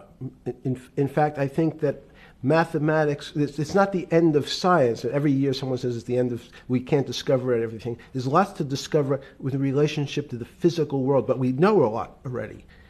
In respect to the unexplainable world, we almost know nothing. Women, again, sense it. And instead of Larry Summers, I won't digress too much, but Howard Gardner early on said, there's not one form of intelligence. It's not mathematical intelligence. There's emotional intelligence. There's kinesthetic intelligence. There's this argument that I reject that black people are less intelligent than white people. It's not true. We know, for example, that if I was in the forest and I had to run from the lion or figure out a way not to be eaten, and my competition is a local African, I'm the one who's getting eaten because they have the intelligence to deal with their local environment. So it's just different. It's not better, it's not worse, but there's many differences amongst different types of people. And so people have different intelligences, and they excel in some intelligences usually, and less so in others. When did it come to, because the world of high finance is a world of pure reason, or is it a lot of emotion and gut checks and on trading desk and central banks when these decisions get made? Is it that high church, like the high church of science of high energy physics, or is it as much emotion that comes in as much as the mathematics and the reason? It's a great question. I think if you talk to really experienced and successful traders and you ask them how they know what's going on, they can't give you an answer. They don't know. They feel it. They can feel the way the market's moving. They can feel the way the stock's moving. And that these are not very well-defined terms. It's difficult to put in mathematics terms, how did I feel it? You could look back and make guesses what I was seeing. But great traders feel it and then act on their feelings. That's the difference. Many people feel it but are afraid because they want a mathematical justification before they take that next step. When you first got on the trading desk at Bear Stearns in the late 70s or mid 70s, were you shocked by how little actual understanding of mathematics that the traders comprehended? Yeah, well, again, we had a Texas Instrument calculator. Most stockbrokers, especially before 1975, if they were good stockbrokers, could add. That's about it. They could multiply. If you could multiply, you were already in the top 15% of stockbrokers. Stockbrokers simply meant there's a story. When I went to the first person, I had no money. And I said, how much money do you make a year? And he said, $400,000. I said, impossible. I'm making $10,000. That's probably more than your family had made in his entire existence. Yes. And he makes it in a year. I said, what do you do? And he said, it's too complicated for you to understand. Which is what the main thrust of Wall Street people, they want to tell you it's too complicated. Because if you understood that that person was simply, he had a brother-in-law, in fact, in this case, who ran the pension fund at General Motors. His brother-in-law would call him and say, buy 1,000 IBM. He'd hang up the phone, he'd write it out on a ticket and walk it to a window. That was his entire skill set. Hello, write what my brother-in-law says, walk it to a ticket window. Give me an example when you were on the trading desk in the early days at Bear Stearns of a time that you felt either complete uncertainty or you saw total panic, where something was happening that people couldn't foretell and that they were like in an airplane cockpit where it's going wrong. Walk us through that. In 1978, I think it was, across the news wires, there had been a collapse of the currency in Thailand. On the other side of the world, had no relationship to me. I wasn't sure where Thailand was. But the fact that a currency, a country's money, had all of a sudden dropped tremendously in value, affected the rest of the world's markets. And people panicked because they'd never seen that before. A very small part of a very complex system had a shock throughout the whole system. So prices on Park Avenue apartments, the bond markets, the stock markets, every started to gyrate.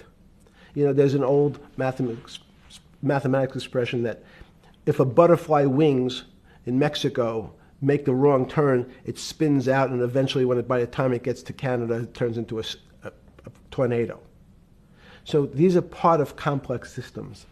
So yeah, Wall Street in certain parts. Santa Fe Institute was supposed to actually come up with a formula for that, for the butterfly wings. Why in 15 years did you reach the end of at least that experiment? Every attempt to, that's why it's so exciting now, because I think certain people are starting to realize that there's so many things that are unexplainable that we have to think about them differently. Music is a great example. It's a common man's example. You know when you hear a certain song, it makes you feel a certain way. How does it do that? We don't know. We can't mathematize it. And even that music, Steve, nowadays we compress music. When you have a violin, it's compressed onto your iPhone. So what does compression mean? I'm taking lots of information and I'm cutting it into lots of pieces and squishing it together.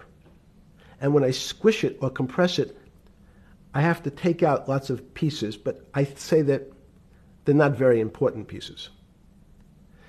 It's those pieces that we take out when we compress data, to me, are the most interesting parts of life. You just said a while ago, part of this new search for science may go back to when people were actually talking about a soul, and you said there's no doubt in your mind that there is a soul.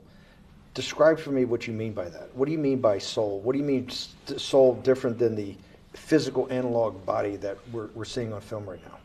It's difficult to describe in words. I mean, I'm not a poet. Poems get a little closer to what that really means. But even the concept of what is life becomes complicated when you deal with plants and seeds. Is a seed alive? I don't know. Certain people would say, no, it's dead. When you're a banana, one of my favorite examples is the banana that's sitting on the countertop in your kitchen today. Is it alive or dead? What do you think about human life? Tell me about human life. But your banana is alive. That banana is breathing. It's on your... You say, that's impossible, Jeffrey. No, it's not. Is the banana conscious? All these are words. So everyone's trying to fit a very complicated concepts into a very small box called conscious or alive. These don't fit in that way. So if you put your banana in a bag and put another fruit in with it, the fruit ripens faster because the banana breathes with it. We don't understand most of those things. So you asked the question. Sorry. You talk about the life. What about human life? What about it? Tell me what do you think? What do you think human life is?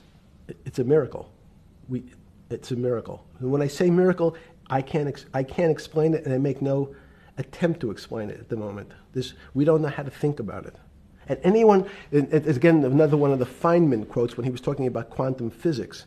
He said, anyone, Jeffrey, who says they understand quantum physics and quantum mechanics and quantum behavior, you know they're lying. Let's talk about it. That's post-Newtonian. Talk about what's the difference, who founded quantum mechanics, why is quantum mechanics taking Newtonian physics and taking it to the next level? It forms a much broader category. Let's go back to this desk. You used the thing of Newton using this desk. Why can't Newton's theory explain everything? Why did subatomic quantum mechanics or quantum physics have to come in to explain this? Well, so let's go right back to square one.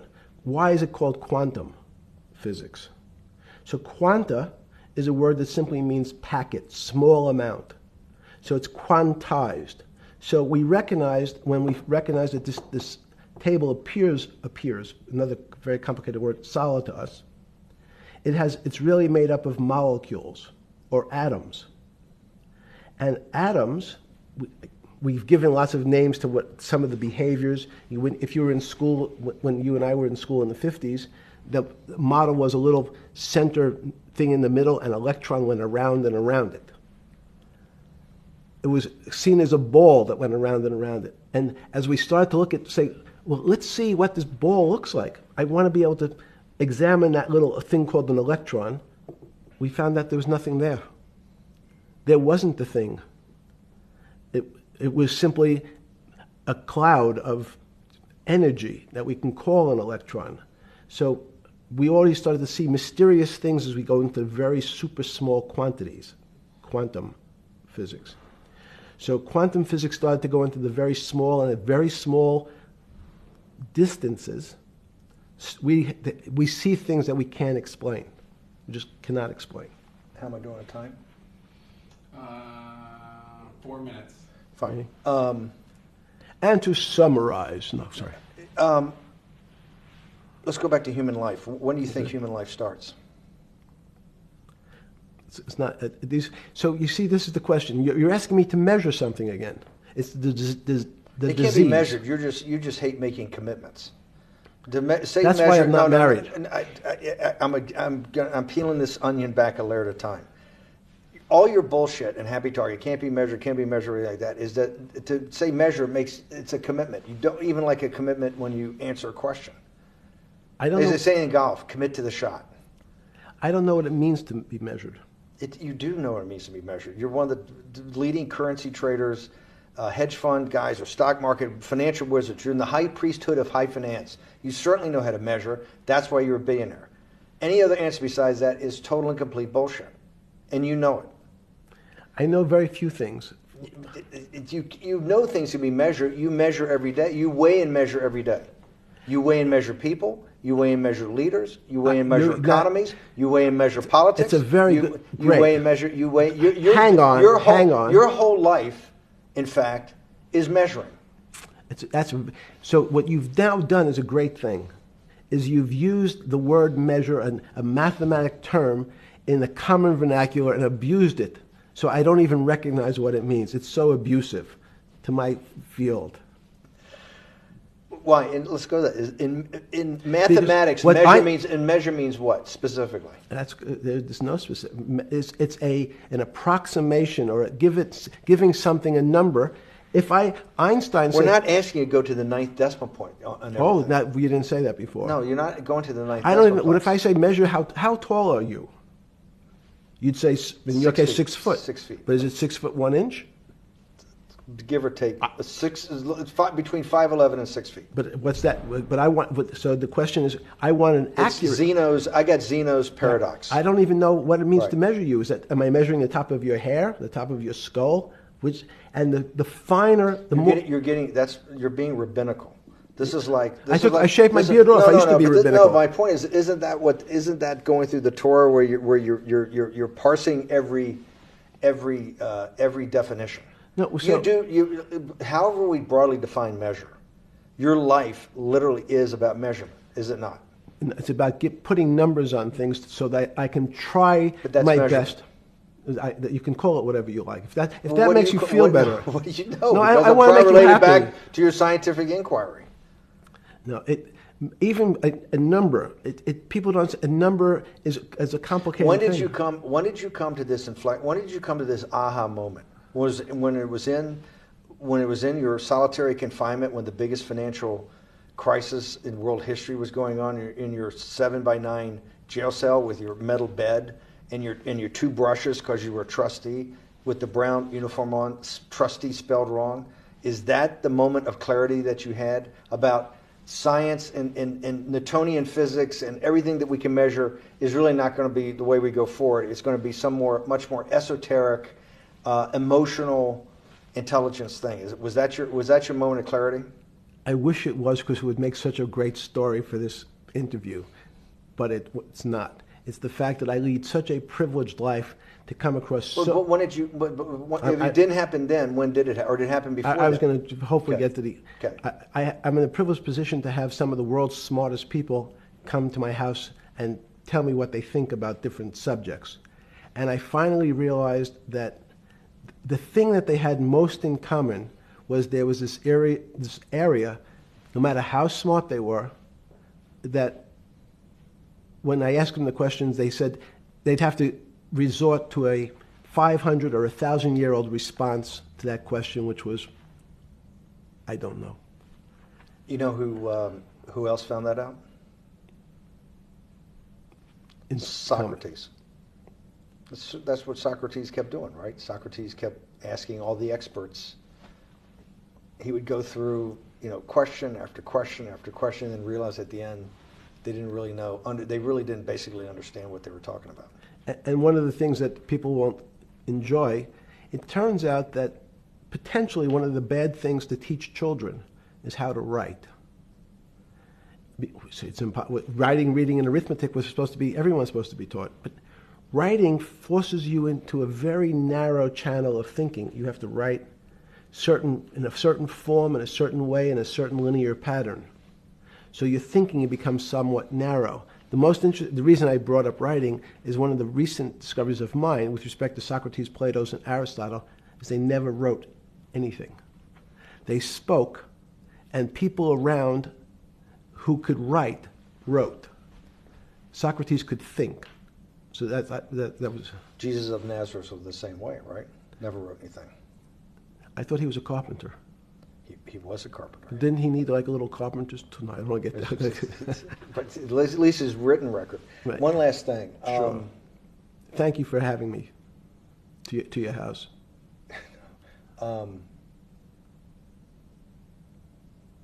Vegetable juice. Let's go back. Look what vegetable juice does. When did the beginning of that, was there any one aha moment in all these great thinkers? Did it happen before 2008? Was it after?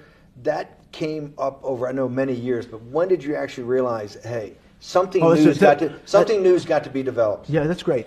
Is that because again, I'm privileged enough to have people around me who've given lots of philanthropic gifts to institutions of higher learning, and when I said the impact, how do you judge the impact of your giving? And we sat down and said, no really new ideas have come out. And I realized that, of course, it hasn't come out because we've been looking at using science and mathematics, and it's the wrong tool. It's obvious. Institutions that are set up and try to put forward knowledge and understanding and truth, should they take your money? Derek Bach at Harvard said, taking money for good causes is a good thing. So if Hitler took all the gold out of the teeth of the Jews and said, I want to give this to Heidelberg University to fund the Leibniz chairs so that I can study high energy physics, Derek Bach would say that was fine? Again, these questions are questions where good people on both sides, like your Charlottesville, could differ. I don't know the answer to these questions. So tell us the two. Give us the two answers. What the one answer why it shouldn't be, and then the one answer. Derek Bach says, I'll essentially take cash from anybody because I got so many projects, so many good guys, and this is the way I'll do it. So I'm indifferent to where the cash comes from. Money's money, and if I got good guys, I'm the fiduciary. Says these are good people and this is good research. Okay, I'll take the cash from any source, including you. What's the other argument? Let me give you that. I know in my case, is your money dirty money? If you live, I just asked a question. Is your money dirty money? No, it's not. So, in fact, why is it not dirty money? Because I earned it, But you earned it. I earned it legally. We went back to this before. You earned it. You earned it, advising the worst people in the world, right? That do enormous bad things, and just to make more money. So, instead of asking me the question, should you take the money?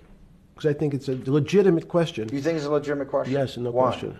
Because I think about, ethics is always a complicated subject, but I can tell you that with the money I gave to help try to eradicate polio in Pakistan and India, instead of asking me whether that money should be given to these children for vaccines, I think you might want to ask their mothers who received the vaccine, who know their child now won't get polio, and ask them if Epstein should have helped these people with their money. If we walked in, you're a mathematician. If we walked into that clinic where they're giving that money out to these people that are in the most dire straits of poverty and sickness, and told them that the money was coming from class 3 sexual predator?